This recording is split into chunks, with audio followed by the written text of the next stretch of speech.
The great parent. Okay. అయితే మీరు చెప్పండి పాసివ్ పేరెంటింగ్‌కిను, ఆథరైజ్డ్‌గా ఉండేటువంటి పేరెంటింగ్ ఏంటి? అదే.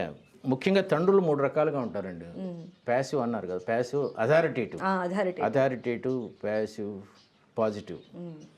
ఉదాహరణకి ఒక కుర్రోడున్నాడు.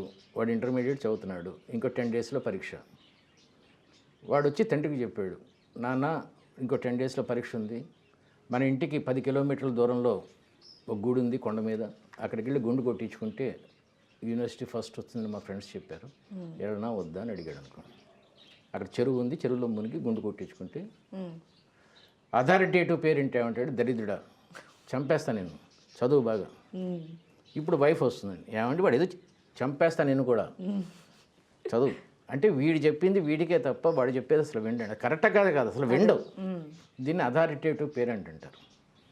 ప్యాసివ్ పేరెంట్ ఏమంటాడు, నిజంగా ఫస్ట్ క్లాస్ వస్తుందంటే వెళ్దాను నాన్న, నువ్వే కాదు నేను అమ్మ పక్కింటి వాడిని కూడా గుండు కొట్టిస్తాను, నీకు వస్తుంది అందుకనే కావాల్సింది ఏమిటి, అందరికీ గుండు కొట్టించుకుందాం, బంధువులందరికీ ఉత్తరాలు రాస్తాను, నీకు ఫస్ట్ క్లాస్ రావటం ఇది ప్యాసివ్.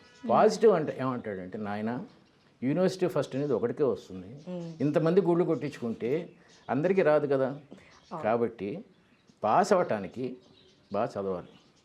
నీకు గుండు మీద నమ్మకం ఉంటే నేను కాదన్నావు, అది పరీక్ష అయిన తర్వాత కొట్టించుకుందాం, కానీ ఇప్పుడు వద్దు, ముందు చదువు. ఇది పాజిటివ్. ఇలా 3 రకాల పేరెంటింగ్స్ ఉంటుంది, authoritative, passive and positive. Okay. So గురువుగారు, మరి ఒక విద్యార్థిని పైకి తీసుకురావడంలో పేరెంట్స్‌కి మీరు ఇచ్చేటువంటి సజెషన్స్ ఏంటి?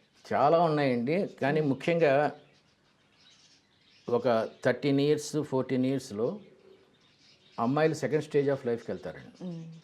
అబ్బాయిలు అరౌండ్ 15 to 16 ఇయర్స్ వయసులో సెకండ్ స్టేజ్కి వెళ్తారు. There are 4 stages in life.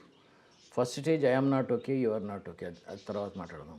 ఈ సెకండ్ స్టేజ్లో ఏంటంటే ముఖ్యంగా అమ్మాయిలకి నల్లగా ఉన్నాను, పొట్టిగా ఉన్నాను, లావుగా ఉన్నాను, పళ్ళు ఎత్తుగా ఉన్నాయి, ఈ ఒక్క ముట్టుమ లేకపోతే నేను కత్రినా కైఫ్లా ఉండేదాన్ని, అద్దం ముందు నుంచి, ఇవన్నీ సెకండ్ స్టేజ్ అండి. నేను బాగాలేను, ప్రపంచం అంతా బాగుంది అనే స్టేజ్ ఇది. ఈ స్టేజ్లో పేరెంట్ గైడెన్స్ చాలా కావాలి. వాళ్ళు ఒకటే చెప్పాలి, నేను ఎప్పుడు ప్రతి మీటింగ్లో చెప్తూ ఉంటాను, నువ్వు 100 ఆపరేషన్లు చేయించుకున్నా ఐశ్వర్యరాయ్ కాలేవు. ఐశ్వర్యరాయ్ కావాలంటే అదృష్టం ఉండాలి, కానీ మదర్ తెరిసా కావాలంటే మనసు ఉంటే చాలు. లతా మంగేష్కర్ అందంగా ఏముంది, మదర్ తెరిసా అందంగా ఏముంది, మేడం క్యూరీ అందంగా ఉండదు, అబ్దుల్ కలాం పొట్టిగా ఉంటాడు, సచిన్ తెండూల్కర్. ఇలాగ వాళ్ళ పాజిటివ్ థింకింగ్ ఇచ్చుకుంటూ నీలో లేనిది మర్చిపో, ఉన్నది డెవలప్ చేసుకో. అది పేరెంటల్ గైడెన్స్ అంటే, ముఖ్యంగా యూత్ స్టేజ్లో. ఎప్పుడైతే పేరెంట్ అలా గైడ్ చేయలేదో మళ్ళీ బీర్ తాగి అదే సక్సెస్ అనుకుంటాం, ఆ స్టేజ్లో గడిపోతాడు మనిషి. సో థ్యాంక్ యూ అండి గురువుగారు, ఈరోజు మీతో